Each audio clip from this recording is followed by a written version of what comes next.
दुनिया उसे सुपरस्टार कह रही थी, लेकिन वो आईने में खुद को पहचान नहीं पा रहा था। ब्रैडफोर्ड का एक साधारण लड़का ज़ैन मलिक, जिसने वन डायरेक्शन के साथ आसमान छू लिया, पर अंदर ही अंदर टूटता रहा। तालियों, रोशनी और सफलता के उस शोर में उसकी खामोशी दबती गई और फिर एक दिन उसने सब छोड़ दिया, सिर्फ अपनी सांसों और सुकून को बचाने के लिए। ये कहानी है उस हिम्मत की जहाँ इंसान दुनिया नहीं, खुद को चुनता है। इंग्लैंड के वेस्ट यॉर्कशायर में एक शहर है ब्रैडफोर्ड। ये शहर अपनी मिलों, अपनी मजदूर तबके की आबादी और अपने बहुसांस्कृतिक माहौल के लिए जाना जाता है। यहाँ की गलियों में अंग्रेजी, उर्दू, पंजाबी सब भाषाएं घुली मिली सुनाई देती हैं। इन्हीं गलियों में 12 जनवरी 1993 को एक लड़के का जन्म हुआ, जिसका नाम रखा गया ज़ैन जावेद मसूना। ज़ैन के पिता यासर मलिक एक ब्रिटिश पाकिस्तानी थे, जिनकी जड़ें पाकिस्तान के पंजाब प्रांत से जुड़ी थीं। उनकी मां ट्रिशिया यानी पैट्रिशिया ब्रैनन एक अंग्रेज महिला थी, जिन्होंने बाद में इस्लाम कबूल किया। ज़ैन का बचपन दो संस्कृतियों के बीच बीता। एक तरफ ब्रिटिश संस्कृति थी, दूसरी तरफ पाकिस्तानी और इस्लामिक परंपराएं। घर में उर्दू बोली जाती थी,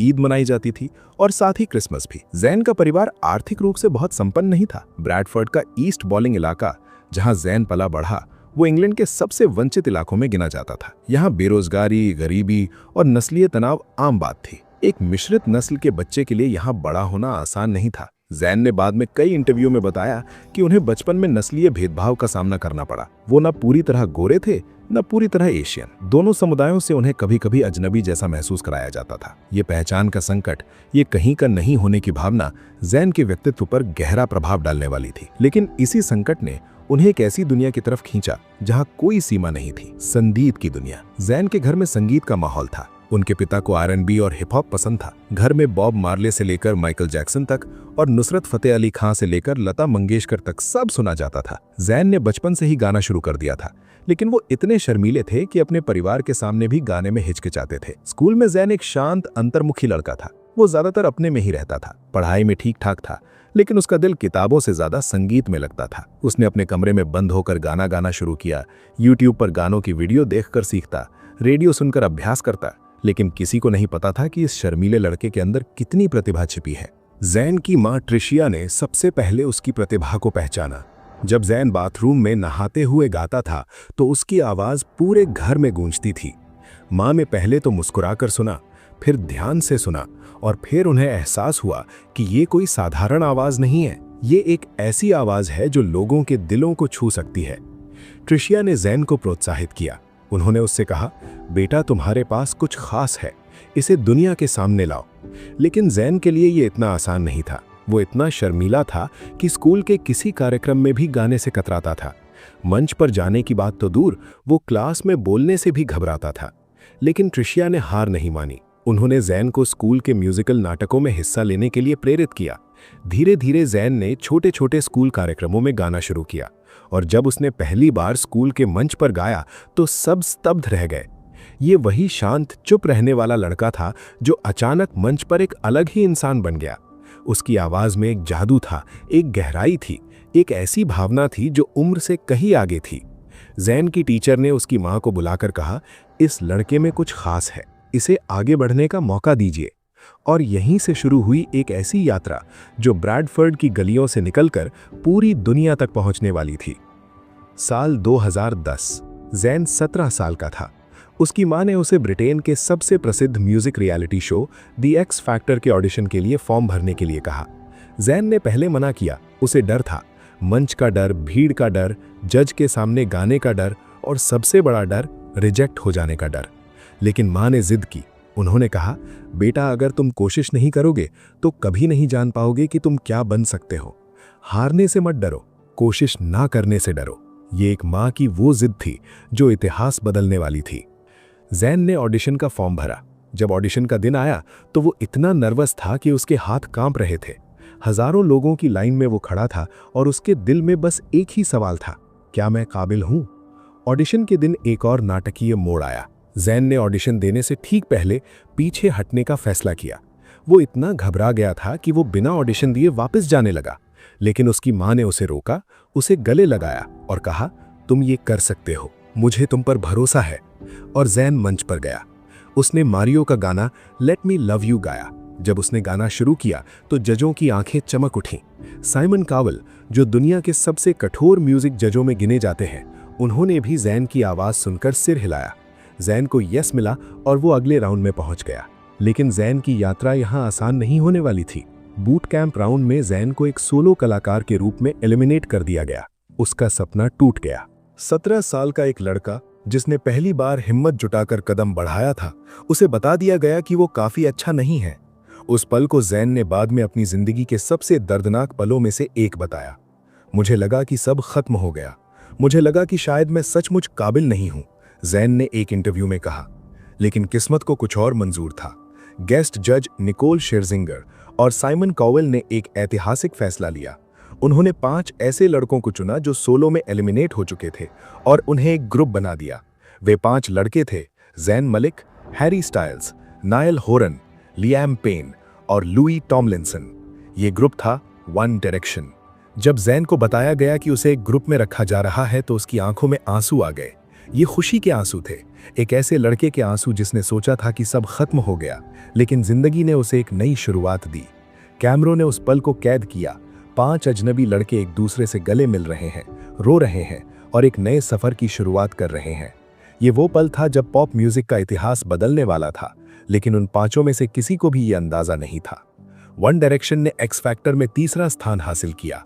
वे जीते नहीं, लेकिन विडंबना देखिए, उस सीजन के विजेता मैट कार्डल को आज शायद ही कोई याद करता है, जबकि वन डायरेक्शन दुनिया का सबसे बड़ा बॉय बैंड बन गया।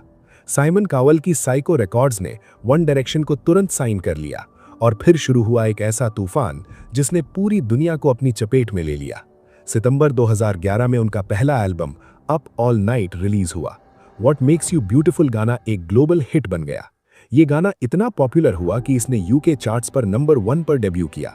अमेरिका में भी इसने धूम मचा दी। वन डायरेक्शन पहला ऐसा यूके ग्रुप बना जिसका डेब्यू एल्बम अमेरिका में नंबर 1 पर आया। डायरेक्शनर्स, ये नाम दिया गया उनके फैंस को, और ये फैंस पागल थे शाब्दिक अर्थ में। जहां भी वन डायरेक्शन जाता, हजारों चीखती चिल्लाती लड़कियां होती। एयरपोर्ट पर, होटल के बाहर, कॉन्सर्ट हॉल में, हर जगह। बीटल्स के बाद शायद ही किसी बैंड ने ऐसा उन्माद देखा हो। मीडिया ने इसे बीटल मेनिया 2.0 का नाम दिया। जैन, जो कभी इतना शर्मीला था कि क्लास में बोलने से घबराता था, अब दुनिया के सबसे बड़े स्टेडियम में हजारों लोगों के सामने गा रहा था। उसकी जिंदगी रातों रात बदल गई थी। ब्रैडफोर्ड की तंग गलियों से निकलकर वो लंदन के पॉश इलाकों में रह रहा था। उसके बैंक अकाउंट में करोड़ों थे। दुनिया भर में उसके करोड़ों फैंस थे। वन डायरेक्शन ने एक के बाद एक हिट एल्बम दिए। अप ऑल नाइट 2011 दुनिया भर में 45 लाख से ज्यादा कॉपियां बिकी। टेक मी होम 2012 में एक और ग्लोबल हिट थी। मिडनाइट मेमोरीज 2013 दुनिया का सबसे ज्यादा बिकने वाला एल्बम बना। 4 2014 में 18 देशों में number 1। Made in the am 2015 Jain के जाने के बाद 5 साल में वन डायरेक्शन ने 70 मिलियन से ज्यादा रिकॉर्ड बेचे, 4 बार वर्ल्ड टूर किया, Brit awards, American music awards, MTV awards सब जीते। वे 21वीं सदी के सबसे सफल बॉय बैंड बन गए। लेकिन इस चमक दमक के पीछे एक और कहानी चल रही थी, एक अंधेरी दर्दनाक कहानी, और वो कहानी थी जैन मलिक की। बाहर से सब कुछ परफेक्ट दिखता था, 5 हैंडसम लड़के, दुनिया भर में पागल फैंस, करोड़ों की कमाई, ग्लैमरस जिंदगी। लेकिन जैन के अंदर एक तूफान चल रहा था जिसे कोई नहीं देख पा रहा था। जैन वन डायरेक्शन का इकलौता मुस्लिम और एशियन मेंबर था। एक ऐसी इंडस्ट्री में जहां ज्यादातर कलाकार गोरे होते हैं, जैन अलग दिखता था, और ये अलग होना उसके लिए एक 2धारी तलवार था। एक तरफ उसे साउथ एशियन और मुस्लिम समुदाय से अपार प्यार मिला। पाकिस्तान, भारत, बांग्लादेश, पूरे दक्षिण एशिया में जैन एक हीरो बन गया। लोगों ने उसे अपना माना। देखो, हमारा लड़का दुनिया में नाम कमा रहा है। ये गर्व की भावना हर दक्षिण एशियाई के दिल में थी। लेकिन दूसरी तरफ जैन को ऑनलाइन और ऑफलाइन नस्लवाद का सामना करना पड़ा। ट्विटर पर उसे टेररिस्ट, पाकी जैसे घृणित शब्दों से बुलाया जाता। 9/11 के बाद के माहौल में एक मुस्लिम नाम वाले लड़के के लिए पश्चिमी दुनिया में सबसे बड़ा पॉप स्टार होना आसान नहीं था। जैन ने एक बार ट्विटर पर फ्री पैलेस्टाइन लिखा और उस पर गालियों की बाढ़ आ गई, मौत की धमकियां मिली। ये सब एक 18-19 साल के लड़के के लिए सहना कितना मुश्किल रहा होगा, इसकी कल्पना कीजिए। जैन ने बाद में खुलासा किया कि वन डायरेक्शन के दौरान उसे गंभीर एंग्जाइटी की समस्या थी। स्टेज पर जाने से पहले उसका दिल इतनी तेज धड़कता था कि उसे लगता था कि वो बेहोश हो जाएगा। कई बार उसने शोज कैंसिल करवाए क्योंकि वो मानसिक रूप से मंच पर जाने में असमर्थ था। मुझे ऐसा लगता था कि मैं मर जाऊंगा, सचमुच। स्टेज पर जाने से पहले मुझे पैनिक अटैक आते थे। जैन ने अपनी किताब में लिखा। सबसे चौंकाने वाला खुलासा ये था कि जैन ईटिंग डिसऑर्डर से जूझ रहा था। वन डायरेक्शन के टूर के दौरान जैन ने कई दिनों तक खाना नहीं खाया। वो इतना पतला हो गया था कि उसकी हड्डियां दिखने लगी थीं। लेकिन किसी ने ध्यान नहीं दिया, या शायद किसी ने ध्यान देने की जहमत नहीं उठाई। ऐसे दिन थे जब मैंने 2-3 दिन तक कुछ नहीं खाया। ये जानबूझकर नहीं था, मुझे भूख ही नहीं लगती थी। मेरे शरीर ने खाने से इनकार कर दिया था। ये मेरा तनाव को नियंत्रित करने का तरीका था, अपने शरीर पर कंट्रोल। जैन ने अपनी ऑटोबायोग्राफी जैन में लिखा, वन डायरेक्शन एक पॉप बैंड था और पॉप बैंड में सबकी अपनी पसंद मायने नहीं रखती।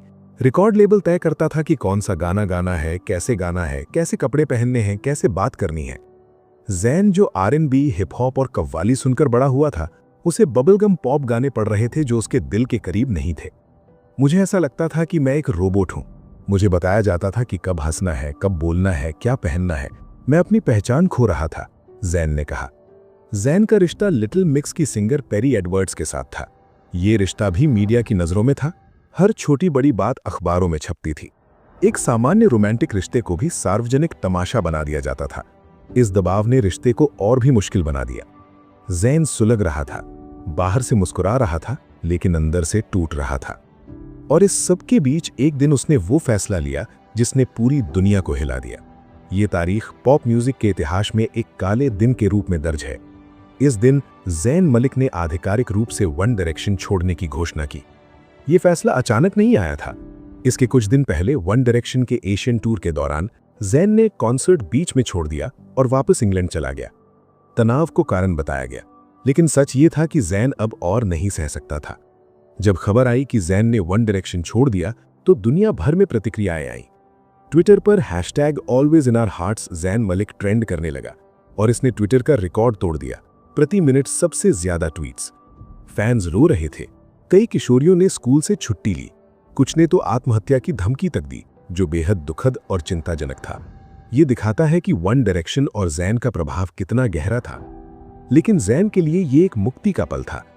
जब मैंने वो फैसला लिया तो मुझे ऐसा लगा जैसे मेरे कंधों से एक बहुत भारी बोझ उतर गया। पहली बार मुझे लगा कि मैं सांस ले सकता हूं, जैन ने कहा। जैन के इस फैसले पर मिलीजुली प्रतिक्रियाएं आईं। कुछ लोगों ने उसे गद्दार कहा कि उसने अपने दोस्तों को धोखा दिया, फैंस को धोखा दिया। वन डायरेक्शन के बाकी मेंबर्स, खासकर लुई टॉमलिंसन ने शुरू में जैन के फैसले पर नाराजगी जताई। लेकिन समय के साथ जब जैन ने अपनी मानसिक स्वास्थ्य की समस्याओं के बारे में खुलकर बात की तो लोगों ने समझा कि ये फैसला जरूरी था। ये एक लड़के का अपनी जिंदगी बचाने का फैसला था। जैन का वन डायरेक्शन छोड़ना सिर्फ एक म्यूजिकल फैसला नहीं था। ये एक इंसान का अपनी पहचान, अपनी आजादी, अपनी मानसिक सेहत के लिए लड़ने का फैसला था। और इसमें जो हिम्मत लगी वो किसी भी स्टेज पर गाने से कहीं ज्यादा थी। वन डायरेक्शन छोड़ने के बाद जैन ने कुछ महीने चुप्पी साधी। दुनिया अनुमान लगा रही थी कि वो क्या करेगा। क्या वो म्यूजिक छोड़ देगा? क्या वो सामान्य जिंदगी जिएगा? या क्या वो वापस आएगा? 29 जनवरी 2016 को जैन का पहला सोलो सिंगल रिलीज हुआ, पिलो टॉक, और ये गाना एक बम की तरह फटा। पिलो टॉक ने यूके चार्ट पर नंबर 1 पर डेब्यू किया। अमेरिका के बिलबोर्ड हॉट 100 पर भी नंबर 1 पर आया। जैन पहले यूके सोलो मेल आर्टिस्ट बना जिसने अमेरिका में नंबर 1 पर डेब्यू किया। ये रिकॉर्ड था। लेकिन रिकॉर्ड से ज्यादा महत्वपूर्ण बात यह थी कि पिलो टॉक ने दुनिया को एक बिल्कुल अलग जैन मलिक से मिलवाया। ये वन डायरेक्शन का वो क्यूट मासूम लड़का नहीं था। ये एक परिपक्व, गहरा और कलात्मक कलाकार था जो अपनी शर्तों पर संगीत बना रहा था। पिलो टॉक का म्यूजिक R&B, इलेक्ट्रॉनिक और अल्टरनेटिव का एक अनोखा मिश्रण बताता था कि जैन के अंदर कितना कुछ दबा हुआ था जो वन डायरेक्शन में बाहर नहीं आ पाया। जब मैंने पिलो टॉक रिकॉर्ड किया तो पहली बार मुझे लगा कि मैं अपना संगीत बना रहा हूं। ये मेरी आवाज है, मेरे शब्द है, मेरी भावनाएं हैं, जैन ने कहा। मार्च 2016 में जैन का पहला सोलो एल्बम आया, माइंड ऑफ माइन। ये एल्बम यूके और यूएस दोनों में नंबर 1 पर डेब्यू हुआ। जैन ने एक और रिकॉर्ड बनाया, पहला यूके मेल सोलो आर्टिस्ट जिसका डेब्यू एल्बम दोनों देशों में नंबर 1 पर आया। Mind of mine one direction के संगीत से कोसों दूर था। ये ऑल्टरनेटिव R&B, PBR&B, इलेक्ट्रॉनिक एक ऐसी शैली थी जो जैन की असली पहचान को दर्शाती थी। एल्बम का नाम ही माइंड ऑफ माइंड बताता था कि ये जैन के दिमाग की, उसकी सोच की, उसकी भावनाओं की अभिव्यक्ति है। गानों के बोल गहरे, व्यक्तिगत और कभी-कभी दर्दनाक थे, जैन ने अपने प्यार, अपनी तकलीफ, अपनी कामुकता, अपनी पहचान सब कुछ संगीत में डाल दिया। ये एक कलाकार की मुक्ति थी, एक सुनहरे पिंजरे से आजाद हुई चिड़िया का पहला उड़ान। वन डायरेक्शन छोड़ने के बाद जैन की निजी जिंदगी में भी बड़ा बदलाव आया। उसका रिश्ता पेरी एडवर्ड्स से टूट गया, जो काफी विवादास्पद रहा, और उसने सुपर मॉडल जीजी हदीद को डेट करना शुरू किया। जैन और जीजी ये जोड़ी फैशन और म्यूजिक दुनिया की सबसे चर्चित जोड़ियों में से एक बन गई। दोनों साथ में वोग के कवर पर आए, रेड कार्पेट पर साथ दिखे, और सोशल मीडिया पर उनकी केमिस्ट्री दुनिया ने देखी। जीजी, जो खुद एक फिलिस्तीनी डच मॉडल है, जैन के लिए एक ऐसी साथी बनी जो उसकी बहुसांस्कृतिक पहचान को समझ सकती थी। दोनों के बीच एक गहरा बंधन था। सितंबर 2020 में जैन और जीजी की बेटी खाई का जन्म हुआ। जैन ने इंस्टाग्राम पर बेटी की तस्वीर शेयर की, चेहरा नहीं दिखाया, और लिखा, our baby girl is here, healthy and beautiful. ये पल जैन की जिंदगी का सबसे खूबसूरत पल था। पिता बनना जैन के लिए एक ट्रांसफॉर्मिंग अनुभव था। उसने कहा कि जब मैंने पहली बार खाई को अपनी बाहों में लिया तो मुझे लगा कि मेरी जिंदगी का मकसद मिल गया। संगीत, शोहरत, पैसा, सब कुछ गौण हो गया। बस वो छोटी सी जान, वो मेरी दुनिया बन गई। जैन ने अपनी बेटी का नाम खाई रखा। ये एक अरबी उर्दू नाम है जिसका अर्थ है राजसी या शाही। इस नाम में जैन की अपनी जड़ों से जुड़ाव दिखता है। वो चाहता था कि उसकी बेटी अपनी विरासत पर गर्व करे। लेकिन जैन और जीजी का रिश्ता भी आसान नहीं रहा। दोनों ने कई बार ब्रेकअप और मेकअप किया, और फिर अक्टूबर 2021 में एक घटना ने सब कुछ बदल दिया। अक्टूबर 2021 में खबर आई कि जैन पर जीजी की मां योलांडा हदीद के साथ शारीरिक विवाद, फिजिकल ऑल्टरकेशन का आरोप लगा। रिपोर्ट्स के अनुसार जैन ने योलांडा को गालियां दी और उनके साथ धक्का मुक्की की। जैन ने इन आरोपों को पूरी तरह नकारा नहीं, लेकिन उसने कहा कि वो अपने परिवार की प्राइवेसी की रक्षा करना चाहता है और इस मामले को सार्वजनिक नहीं करना चाहता। उसने नो कॉन्टेस्ट की प्ली दी। इस घटना के बाद जैन और जीजी का रिश्ता टूट गया। जैन को 4 आपराधिक आरोपों में दोषी ठहराया गया, हैरेसमेंट और रेकलेस एंडेंजरमेंट। उसे प्रोबेशन, एंगर मैनेजमेंट क्लासेस और रिस्ट्रेनिंग ऑर्डर दिया गया। ये जैन की जिंदगी का सबसे काला अध्याय था। एक ऐसा व्यक्ति जो पहले से ही मानसिक स्वास्थ्य समस्याओं से जूझ रहा था, अब कानूनी मुसीबत में भी फंस गया। मीडिया ने जैन पर टूट पड़ी। हर जगह उसकी आलोचना हुई। जैन मलिक खत्म हो गया, ये हेडलाइन हर जगह दिखी। सोशल मीडिया पर उसे अब्यूजर कहा गया। उसके म्यूजिक करियर पर भी असर पड़ा। कई ब्रांड्स ने उससे अपने कॉन्ट्रैक्ट्स तोड़ लिए। लेकिन इस अंधेरे में भी कुछ लोगों ने जैन के पक्ष में बात की। उन्होंने कहा कि जैन एक बीमार व्यक्ति है जिसे मदद की जरूरत है, सजा की नहीं। मानसिक स्वास्थ्य विशेषज्ञों ने कहा कि जैन जैसे लोग जो बचपन से ही पहचान के संकट, नस्लवाद और अत्यधिक प्रसिद्धि से जूझ रहे हैं, उनके लिए सामान्य रहना बेहद मुश्किल होता है। ये किसी भी तरह से जैन के गलत व्यवहार को जस्टिफाई नहीं करता, लेकिन ये संदर्भ जरूरी है। एक व्यक्ति को सिर्फ उसकी सबसे बुरी गलती से परिभाषित करना न्याय संगत नहीं है, खासकर तब जब वो व्यक्ति अपनी गलतियों को स्वीकार करके आगे बढ़ने की कोशिश कर रहा हो। ये वो दिन था जब पूरी दुनिया ने एक झटका महसूस किया। जैन के पूर्व बैंडमेट और दोस्त लियाम पेन का ब्यूनस आयर्स अर्जेंटीना में एक होटल की बालकनी से गिरकर निधन हो गया। वो सिर्फ 31 साल के थे। लियाम की मौत ने पूरी दुनिया को हिलाकर रख दिया। वन डायरेक्शन के सभी मेंबर्स ने शोक व्यक्त किया, लेकिन ज़ेन का दर्द शायद सबसे गहरा था। ज़ेन और लियाम का रिश्ता जटिल था। वन डायरेक्शन में दोनों के बीच कई बार तनाव रहा। ज़ेन के बैंड छोड़ने के बाद लियाम ने कई इंटरव्यू में ज़ेन की आलोचना की, लेकिन बाद में दोनों ने अपने मतभेद सुलझा लिए थे। लियाम की मौत ने ज़ेन को गहरे सदमे में डाल दिया। उसने इंस्टाग्राम पर एक भावुक पोस्ट लिखी, लियाम, मैंने खुद को तुमसे जोर से बात करते हुए पाया, उम्मीद करते हुए कि तुम सुन सको। जब मैंने तुम्हें खोया तो मैंने एक भाई खो दिया। मैं बता नहीं सकता कि मैं क्या दे दूंगा, बस एक बार तुम्हें गले लगाने के लिए और ठीक से अलविदा कहने के लिए। ज़ेन ने लियाम के अंतिम संस्कार में हिस्सा लिया। वहां वन डायरेक्शन के चारों बचे हुए मेंबर ज़ेन, हैरी, नाइल और लुई एक साथ दिखे, बहुत समय बाद। लियाम की मौत ने एक और बात उजागर की, प्रसिद्धि की भयानक कीमत। लियाम ने भी अपने जीवन में मानसिक स्वास्थ्य समस्याओं, शराब और नशे की लत से जूझा था। ये सब उसी तरह की समस्याएं थीं जो ज़ेन ने भी झेली थीं और जो बहुत से युवा कलाकार झेलते हैं। ज़ेन के लिए लियाम की मौत एक वेकअप कॉल भी थी, एक ऐसा पल जिसने उसे एहसास कराया कि जिंदगी कितनी नाजुक है, कितनी अनिश्चित है, और ये कि अपना ख्याल रखना, अपनी मानसिक सेहत का, अपने रिश्तों का दुनिया की किसी भी सफलता से ज्यादा जरूरी है। लियाम की मौत के बाद बहुतों ने सोचा कि ज़ेन शायद म्यूजिक छोड़ दे, लेकिन जेन ने फिर से साबित किया कि वो हार मानने वालों में से नहीं है। 2024 के अंत और 2025 की शुरुआत में जेन ने अपने तीसरे studio album room under the stairs की घोषणा की। यह एल्बम जेन के लिए एक नई शुरुआत थी, एक ऐसे कलाकार की वापसी जो अंधेरे से गुजरकर रोशनी की तरफ आ रहा था। रूम अंडर द स्टेयर्स, ये नाम ही बहुत कुछ कहता है। ये जेन के बचपन के उस कमरे का संदर्भ है जहां वो ब्रैडफोर्ड में अपने घर में बैठकर गाता था। सीढ़ियों के नीचे का वो छोटा सा कमरा जहां से सब शुरू हुआ था। इस एल्बम में जेन ने अपनी जड़ों की तरफ वापसी की। ब्रिटिश पॉप रॉक से प्रेरित ध्वनियां, अकूस्टिक गिटार, भावुक बोल। ये एल्बम वन डायरेक्शन के दिनों की याद दिलाता था, लेकिन साथ ही ये एक परिपक्व, अनुभवी कलाकार का संगीत था। जेन ने इस एल्बम के बारे में कहा, यह एल्बम मेरे लिए एक थेरेपी है। मैंने अपने सारे दर्द, अपनी सारी गलतियां, अपने सारे पछतावे इसमें डाले हैं, लेकिन साथ ही इसमें उम्मीद भी है। इसमें वो लड़का भी है जो ब्रैडफोर्ड में सपने देखता था। 2024-2025 में जेन ने अपना पहला सोलो टूर भी अनाउंस किया, stairway to the sky tour.